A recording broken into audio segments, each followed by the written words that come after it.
What was more of a transition, going from high school to college or college to the NFL? Because you mentioned, you have to kind of find your own resources in the NFL. What do you think?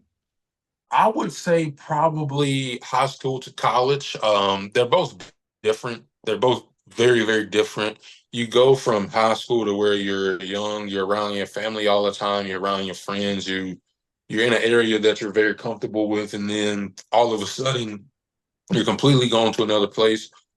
In that situation, I had the opportunity to choose where I went, and obviously I chose Alabama. It was the first time I had ever been away from home for a very extended period of time, even though I was only 2.5 hours away, which doesn't seem like anything now that I'm 28 hours away up in Vegas. Doesn't seem like much of anything, but I would say that was probably the bigger adjustment just because when you come in from high school, a lot of guys are still 17, 18 years old. I was 18 at the time, and you haven't really grown into yourself. You're still growing. You might get taller, things like that. And so, man, it was a really hard adjustment. It was really difficult at that time. But coming to Vegas was difficult too. Like I said, I'm going 28 hours away into a place I've never been. Before I came to Vegas, the furthest west I had ever been was Texas. And so it was completely different. But the biggest thing I noticed from the NFL or from college to the NFL is just how precise everything is. And then just how good every single person you play against is going to be.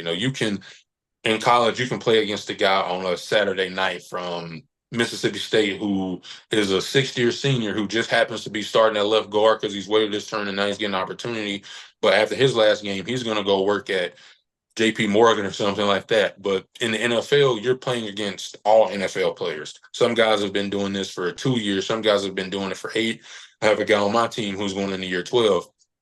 So I think that they're both different challenges. But I would say that probably coming out of high school and then going to college was the most difficult. The transition from college to the NFL, do you think that being at Alabama around so many other future NFL players kind of helped you make that, transition and adapt? I think it helps some, but I also think that for a majority of people, when you go from college to the NFL, the jump is so big, and the when you're in the NFL, the amount, like the margin of error is so thin. It's so thin. Like you can be playing a certain technique, and then at last moment, you put your eyes in the wrong place, and then the running back is in your gap. Like my defensive coordinator says, he always says every running back in the NFL is one of 32. There's only 32 people in the world who are starting NFL running backs, and so they're all special. Um, and so, I think being in college at Alabama did help because of physicality and playing against guys at practice like J.C. Latham, who was a top 10 pick, Evan Neal, Jedrick Willis, Alex Leatherwood, Landon Dickerson, all of those guys who have been successful in the NFL and who hopefully will be in the talking about JC. I think that did help some, though.